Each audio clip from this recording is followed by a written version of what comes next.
সুপ্রিয় দর্শক আসসালামু আলাইকুম। আমন্ত্রণ জানাচ্ছি ফুডিশ ফানের আজকের আয়োজনে। আজকে আপনাদের জন্য নিয়ে এসেছি হোমমেড রেডিমিক্স গরম মশলা রেসিপি।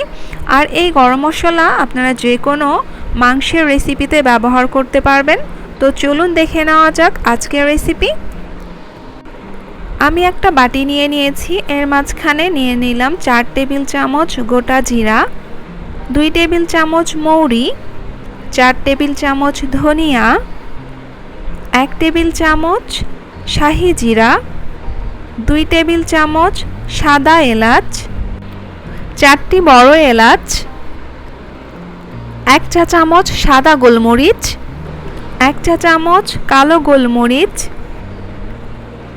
8-10টি এরকম দারচিনি, 1 টেবিল চামচ লবঙ্গ, 4টা স্টার মশলা, 4টা জয়িত্রী আর 1টা জয়ফল এরকম করে খোসা ছাড়িয়ে নিচ্ছি। আর দিয়ে দেব 8টি এরকম শুকনো মরিচ। আর নিয়ে নিয়েছি এরকম মিডিয়াম সাইজের 5টি তেজপাতা, এটাকে আমি একটা কেচির সাহায্যে কেটে নিচ্ছি। খুব ভালো মতো মশলাগুলোকে মিশিয়ে নিচ্ছি। এখন এটাকে এক সাইডে রেখে দেব। এখন বিরিয়ানি বা রোস্ট রেজালাতে ব্যবহার করার জন্য রেডি মিক্সের জন্য মশলাগুলো নিয়ে নিচ্ছি। প্রথমেই নিয়ে নিলাম 1 টেবিল চামচ সাদা এলাচ, দিয়ে দিলাম 1 চা চামচ লবঙ্গ, 1 চা চামচ কালো গোলমরিচ, 1 চা চামচ সাদা গোলমরিচ, 5টি দারচিনি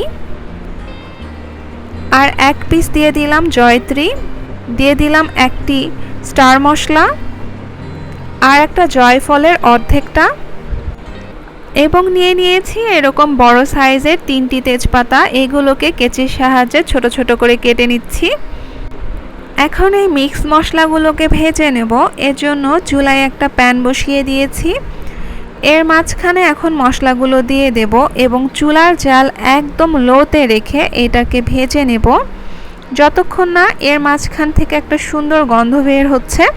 তবে খুব বেশি এটা ভাজা যাবে না, তাহলে এটার কালারটা অনেক বেশি ডার্ক হয়ে যাবে। মশলাগুলো ভাজা হয়ে গিয়েছে, এইটাকে আমি একটা পাত্রে ঢেলে রাখবো। আর বাকি মশলাগুলো একইভাবে একদম লো হিটে অনবরত নেড়ে ভেজে নেব। মশলাগুলো ভাজা হয়ে গিয়েছে, এই মশলাগুলো ঠান্ডা করে নিয়ে তারপর এগুলোকে আমি একটা গ্রাইন্ডার জারে নিয়ে নেব। কখনোই এই মশলাগুলো গরম গরম অবস্থায় গ্রাইন্ড করতে যাবেন না, এতে করে গ্রাইন্ডার জার নষ্ট হয়ে যেতে পারে।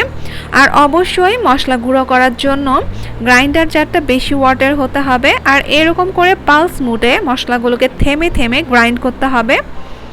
তবে আপনারা শিলপাটাতেও এই মশলাগুলোকে গুঁড়া করে নিতে পারেন।